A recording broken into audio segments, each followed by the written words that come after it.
Si vous me suivez pour une bonne période de temps, vous savez déjà sûrement que je ne fais pas partie du groupe de prédicateurs des fins des temps. En d'autres termes, je n'insiste pas sur ce sujet chaque dimanche. Je prêche le conseil complet de Dieu, la parole de Dieu. Mais cette série de messages est une série particulière, pas parce que je spécule si la fin est proche ou non, mais je vous parle des signes que le Seigneur Jésus nous a donnés dans Matthieu 24 et 25, et il vous reste à vous de décider.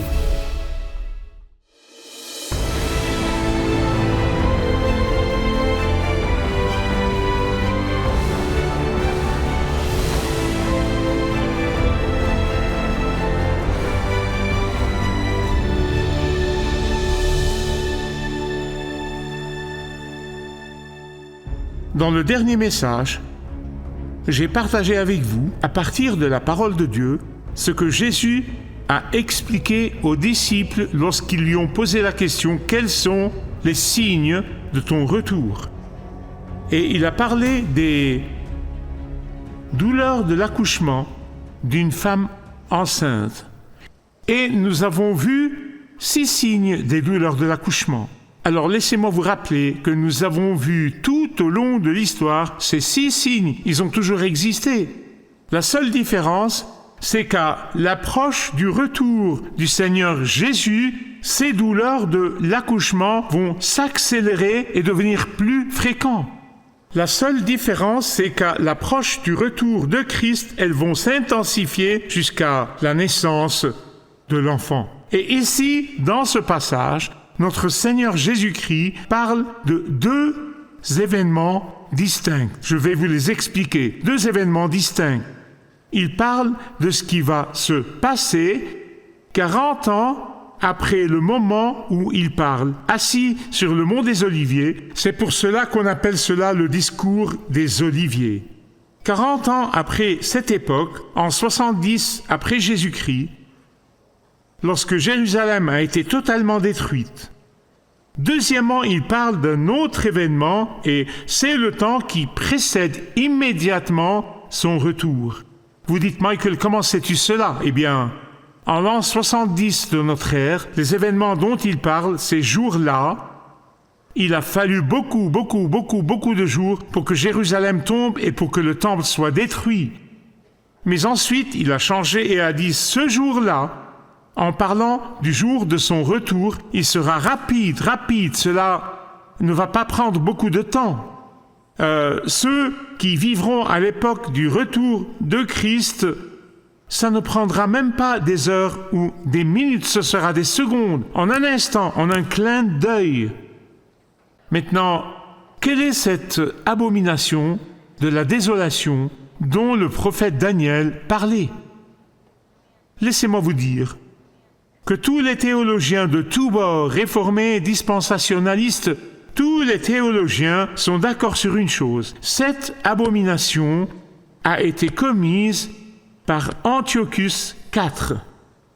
C'est un nom grec, mais c'était un roi syrien qui a régné sur la Palestine, qui est l'Israël moderne, entre 175 et 165 avant Jésus-Christ. Il se faisait appeler le Dieu magnifique. Bien sûr, ses ennemis ont joué sur le nom grec, son nom, et l'ont appelé l'homme fou ou l'insensé, et il l'était vraiment. C'est-à-dire qu'il a massacré des milliers d'hommes juifs et a vendu leurs femmes et leurs enfants comme esclaves. Il a profané le temple en offrant un porc sur l'autel, puis il a forcé le prêtre juif à manger sa chair et il a installé dans le temple l'idole Zeus, le dieu païen. Mais je suis sûr que beaucoup d'entre vous me demanderont, Michael, s'il a profané le temple avant Jésus, peut-être 200 ans avant que Jésus ne parle ici sur le mont des Oliviers, comment se fait-il que Jésus parle de cela comme d'un événement futur? Excellente question. Je suis heureux que vous y avez pensé. Vous pouvez prendre cette question de deux façons. Vous pouvez considérer, comme certains le font, que lorsque l'Antéchrist viendra, qu'il reconstruira le même temple à Jérusalem et qu'il le profanera après l'avoir construit. Ou bien, vous prenez la position réformée, la position des théologiens réformés, qui croient que nous sommes le temple du Saint-Esprit, que nous allons faire l'expérience de la profanation de l'Antéchrist, que nous allons faire l'expérience de la douleur, du blasphème, de regarder l'abomination de l'Antéchrist, que nous, le temple du Saint-Esprit, passerons par l'agonie de voir cette créature maléfique s'élever au-dessus de tout ce qui est appelé Dieu et devenir un objet d'adoration. Que nous, le temple du Saint-Esprit, passerons par ce chagrin indicible de voir des gens dont certains sont nos proches se prosterner et adorer ce méchant émissaire de Satan connu sous le nom d'Antéchrist. De nouveau, c'est votre choix. Les mots de notre Seigneur disant que celui qui lit fasse attention sont sa façon de dire qu'il s'agit d'un avertissement pour la génération qui vivra immédiatement avant le retour du Christ. Êtes-vous d'accord avec moi? Ceux qui vivront dans les derniers jours, que ce soit un avertissement, que cette génération qui vivra à la fin des temps comprenne la vérité de l'Écriture et discerne les épreuves qu'elle endurera. Au verset 16 à 28, le Seigneur dit que sa seconde venue doit être une motivation à la fois pour les non-croyants et pour les croyants. Vous dites, Michael, la seconde venue devrait être une motivation pour les non-croyants? Oui, elle devrait l'être. Et nous ne devrions pas être gênés d'en parler aux non-croyants. Vous voyez, pour les non-croyants, lorsqu'ils comprennent que le retour du Seigneur sera un jour de jugement terrible pour eux, ils seront motivés de se repentir et de se tourner vers le Seigneur et de le recevoir comme Sauveur et Seigneur. Pour les croyants, cela devrait nous motiver à partager avec amour le message du salut avec quiconque veut l'écouter. Versets 16 à 28. Ici encore, le Seigneur parle de ces deux événements. L'un a eu lieu en 70 après Jésus-Christ, lorsque Jérusalem est tombée aux mains des Romains.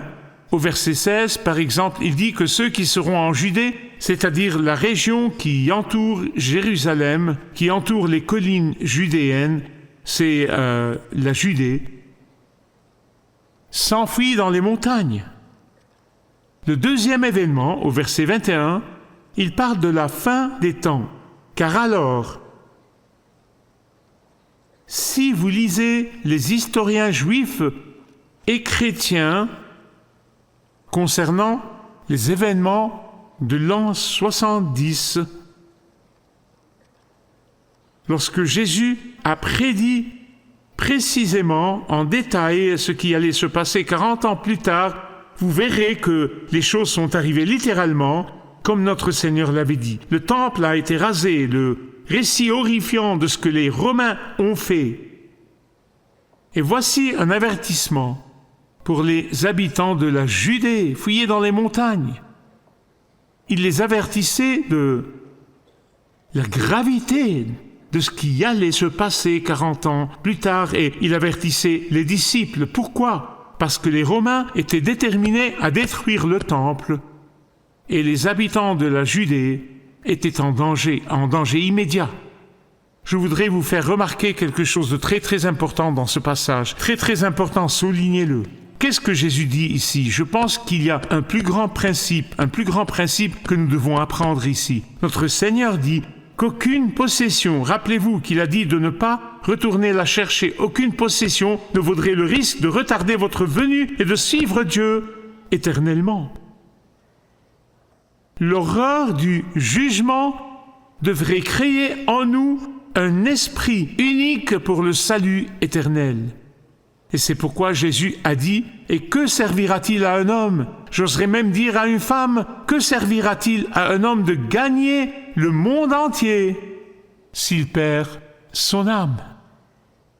Au verset 21, notre Seigneur passe de ces jours à ce jour qui précède immédiatement son retour.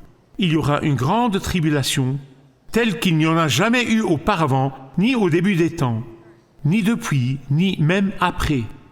Le livre de l'Apocalypse du chapitre 6 au chapitre 16, lorsque vous voyez les sceaux, les trompettes et les coupes du jugement, vous trouverez une augmentation graduelle du jugement. Une augmentation graduelle. Dans l'Apocalypse 6, lorsque le 6e sceau du jugement sera brisé, il y aura un grand tremblement de terre et le soleil et la lune s'obscurciront. Cela fait référence à ce que notre Seigneur Jésus dit ici, dans Matthieu 24. Heureusement, il raccourcira la lumière du jour pour donner à ses enfants en fuite du repos et les protéger sous le couvert des ténèbres, pour ainsi dire. Dieu utilisera ces ténèbres pour le bien des élus et les cachera de leurs destructeurs potentiels. Ensuite vient la partie la plus importante, des versets 23 à 28. Il y aura une confusion totale. Verset 23. Alors en ce temps-là, ou pendant ce temps-là, c'est-à-dire à la fin des temps, si quelqu'un vous dit « Voici, le Christ, il est là », ne le croyez pas. Ceux qui suivront le conseil de Jésus et fuiront les faux enseignants et les faux prédicateurs, ceux qui demeureront à l'ombre de la parole de Dieu, ceux qui ne tomberont pas dans la tromperie de l'Antéchrist, ceux qui ne se prosterneront pas et ne l'adoreront pas, même si leur propre esprit sera vexé quand les autres le feront et capituleront, ceux qui s'abriteront à l'ombre du seul vrai Christ, ceux qui tourneront le dos à la sécurité terrestre et à l'acceptation par la culture, ceux qui refuseront d'accepter la marque de la bête, ceux qui s'accrocheront avec ténacité à la vérité biblique, ceux qui refuseront de courir après les faux faiseurs de miracles, ceux qui refuseront de suivre les prédicateurs qui prêchent de faux évangiles, ce sont eux et seulement eux qui seront victorieux.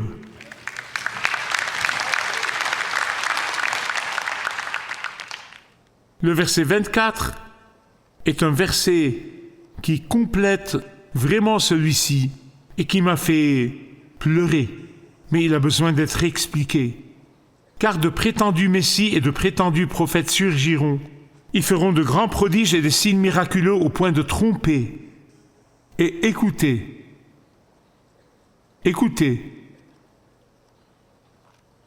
Si c'était possible. Si c'était possible. C'est pour cela qu'il faut que je l'explique.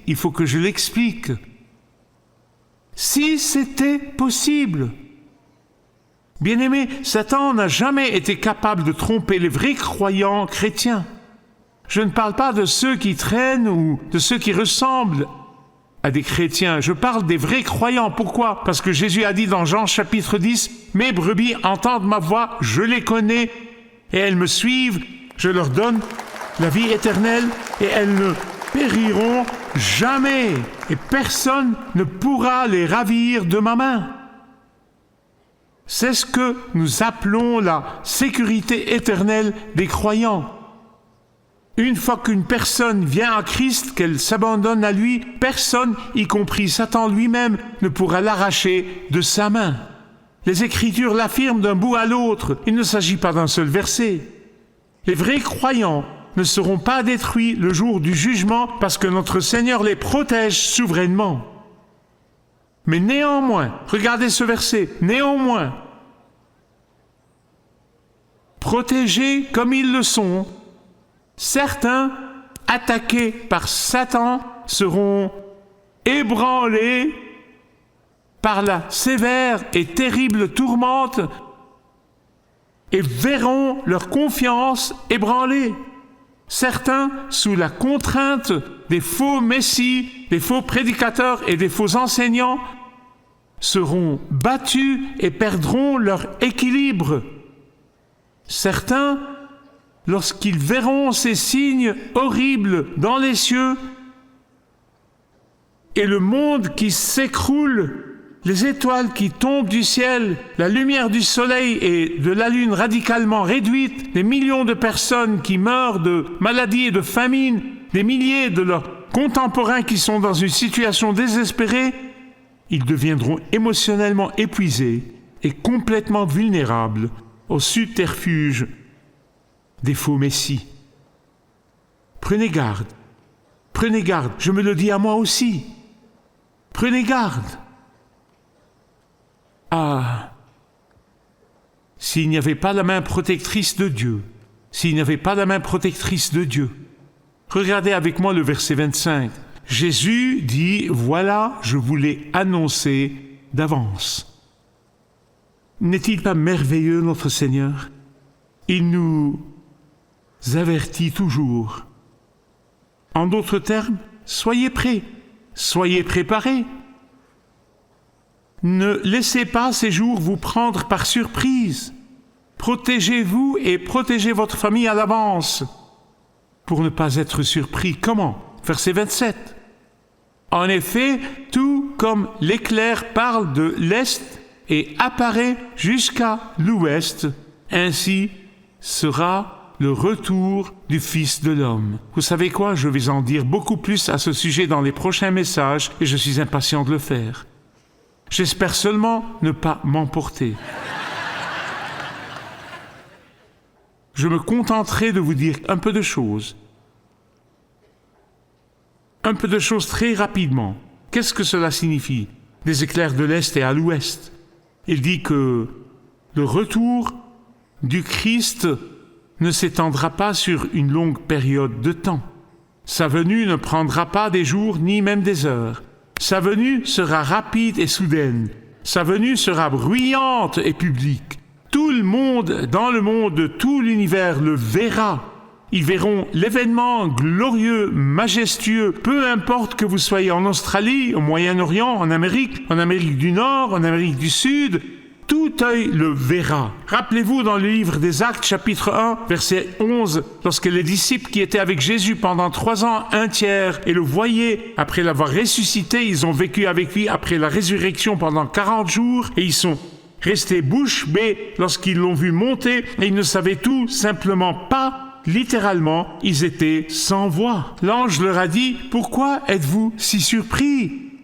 Ce même Jésus que vous voyez être enlevé de vos côtés reviendra de la même manière.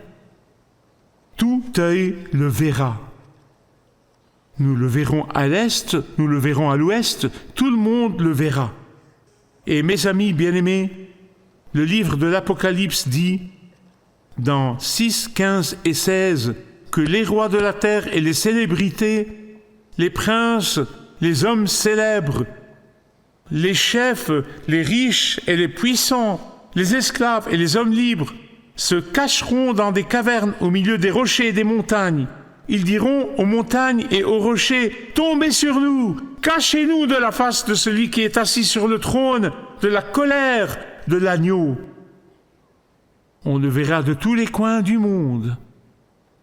Ne me demandez pas comment il rendra ça possible. Verset 28. Là où sera le cadavre, là se rassembleront les vautours. C'était un proverbe courant à l'époque, on en parle encore aujourd'hui. Quand on voit des vautours, on se dit qu'il doit y avoir un oiseau mort quelque part. Qu'est-ce que cela signifie?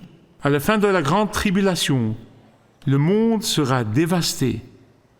Le Christ apparaîtra et fera le ménage.